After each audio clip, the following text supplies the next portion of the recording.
Jekk fil-Vanġelu tal-lum smajna sentenza li ġiet ripetuta diversi drabi hija salva lilek innifsek. U din qaluha l-iskribu l-Farizej, il-Lut li kien hemm taħt is-salib, qaluha s-soldati Rumani u saħansitra qala wkoll wieħed mill-ħallelejn li kienu msalbin miegħu salva lilek innifsek. U jekk hemm definizzjoni sabiħa u sabiħa immens ta' Alla, definizzjoni li ma taħbax ma' moħħna u li l-Alla verament tagħmlu Alla ej propju din. Salvu oħrajn u ma jsalvax lilu nnifsu. Għaliex għax normalment kull min għandu ftit sens u ftit milħ moħħu l-ewwel jaħseb għal rasu, l-ewwel jaħseb biex isalva lilu nnifsu u mhux biex isalva lil ħadd ieħor. L-isbaħ definizzjoni li għandna ta' Ġesu, l-isbaħ tifsira spjegazzjoni ta' Alla li teżisti fl-Evanġelju propju għatuha dawk li m'hemmux fih. Salva oħrajn u ma salvax lilu nnifsu.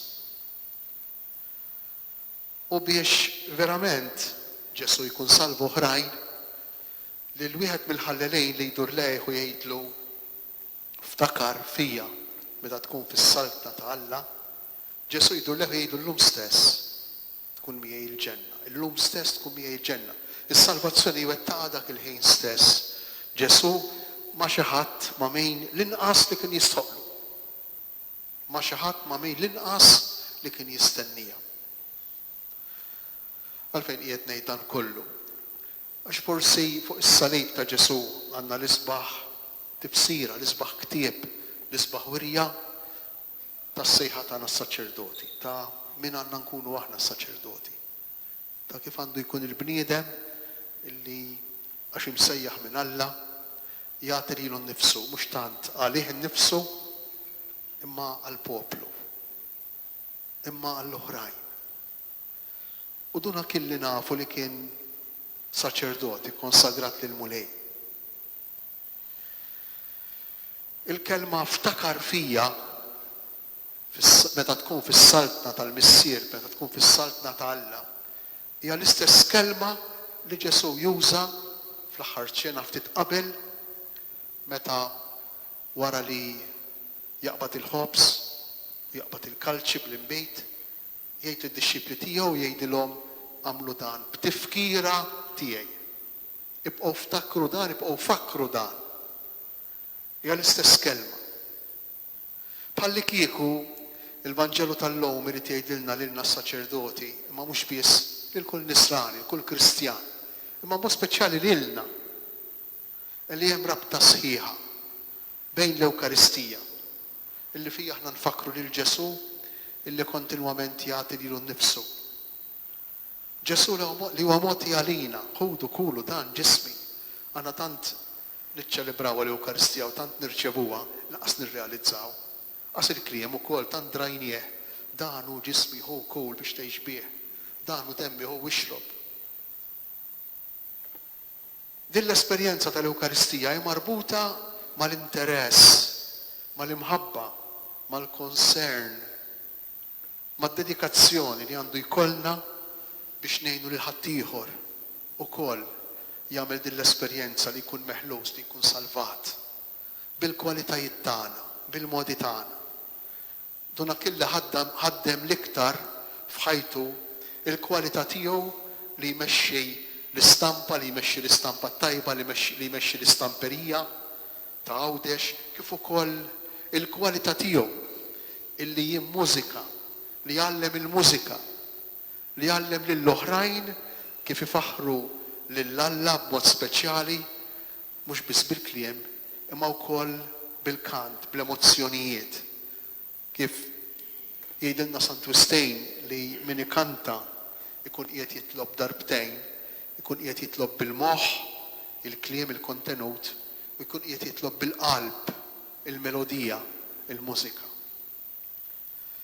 Iċ-ċelebrazzjoni tal-lejla trid tfakkarna mhux biss f'dan il-bniedem illi jgħix familja ta' saċerdoti, sijietu, saċerdoti ħoħ, isqof ta' dioċesi. Imma titfakkarna wkoll illi il-kol kemm aħna lajċi u saċerdoti, il-kol kemm aħna għandna din is-sejħa. Is-sejħa li nagħtu lilna nfusna, is-sejħa li noffru lilna nfusna. Din is-sejħa li tiġi minn Alla li mmorru lilien minn dak li aħna.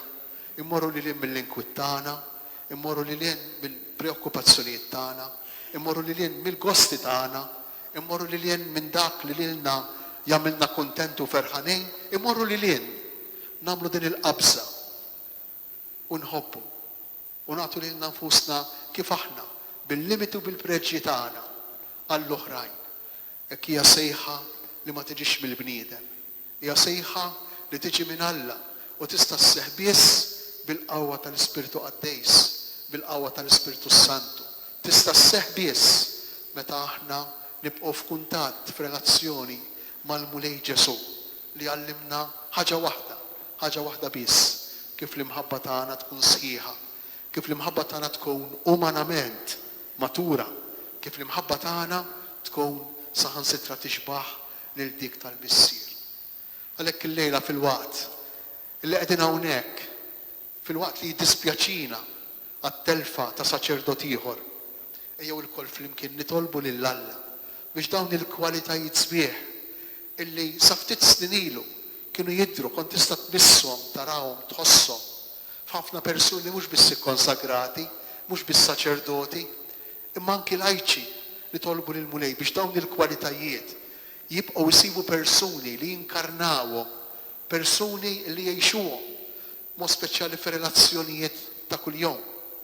Imma wkoll li tolbu lil Mulej biex jibatilna biex jagħtina aktar vokazzjonijiet.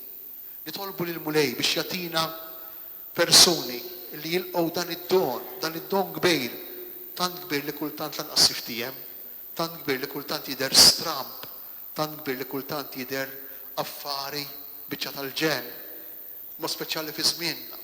Ew li tolbu lil Mulej biex jagħtina dawn il-kwalitajiet hekk għolja, hekk sbieħ li d-dinja tagħna li Malta għawdex tagħna tant għandhom bżonn, mod speċjali fi żmien li qed ngħixu fih. Għatih Mulej, il-mistrieħ ta' dejjem, jistrieħ fis-sliem.